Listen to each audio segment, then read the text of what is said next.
Da-dum, da-da-dum, da-da-dum, da-da-da-da-da-dum, da-da-da-da-da-dum. What does that even mean, Bowers Game Corner?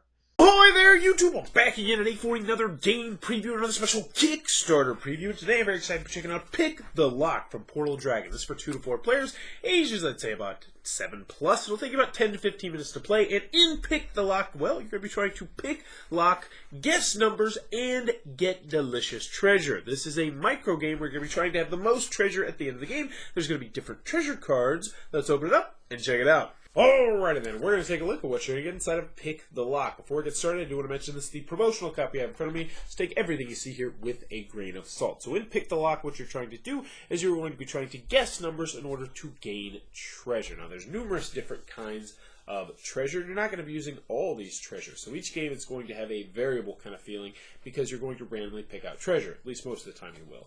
And all the treasure, as you can see, it's going to have its own unique quirk. So thieves who succeed at stealing this piece of treasure must return one of their other treasures to the vault. So that's not the best one to have. Before guessing, thieves targeting this may trade one other treasure with anyone who has more treasures. Thieves targeting this treasure may steal like they do from the vault, so that one will completely change things up. Thieves may retry a failed attempt against this owner, so that's a very popular person to steal from if you get that piece. But those are going to be victory points at the end of the game. Now the game is going to end when someone has ran out of these cards right here, and each player is going to have 4, 5, 6, 7, 8 in their hand. When everyone runs out of cards, that's going to symbolize the end of the game. Tally up the treasure, whoever has the most is going to be the winner. But you don't know how to play the game yet, so let's go over the components, then we'll get into the gameplay.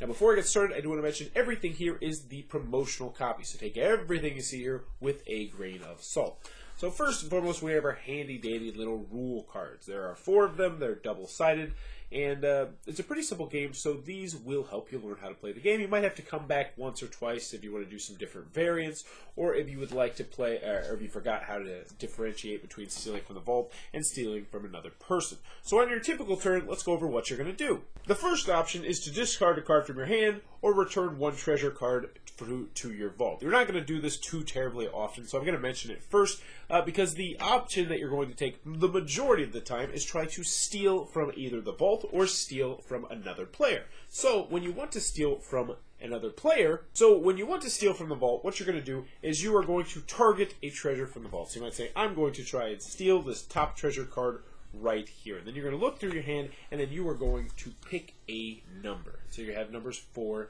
through 8. So we'll start off and we'll go with a 7. So we'll play that 7 down here. Now the player on your right is then going to select 3 cards from the combination deck. And they're going to play them face down. So we'll just go boom, boom, bada boom.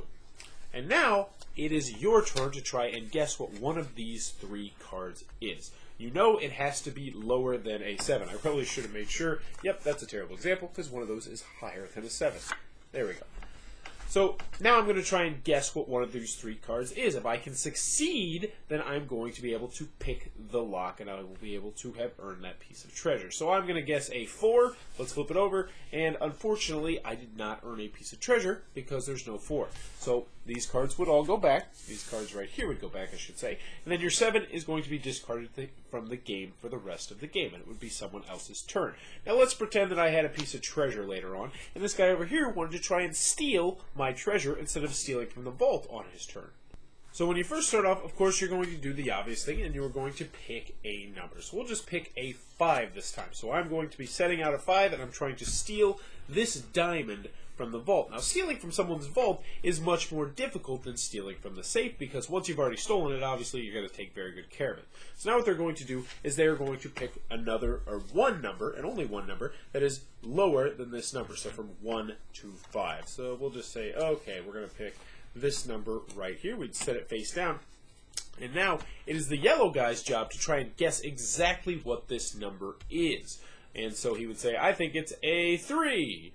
And, it's not a 3, it's a 2, which means you would not get to steal from someone else. So as you can see, it's going to be much more difficult to steal from someone else, which is why you're probably going to want to use your lower cards when you're trying to steal from someone else. But anywho, it would go back to the blue person's turn, and you would rinse, wash, and repeat until everyone has ran out of cards, at which point you will see who has the most treasures, and whoever has the most treasures is going to be the winner of Pick the Lock. And that, in a nutshell, is how the game is played. Alrighty then, Pick the Lock from Portal Dragons, coming to a Kickstarter you very very soon. I'll be sure to post the Kickstarter link down below. Who might be digging this game? First and foremost, if you like different special abilities each time you play the game, this one's going to have that. Each treasure has its own unique special ability, and you're going to have a differing amount of treasure depending on how many players are playing the game. So each game you're going to have different treasure that's going to do different things, and some people are really going to like that. Also, if you're looking for a game that is very simple to learn, very simple to teach, look no further, because this one is a very simple, straightforward game, as are many micro games.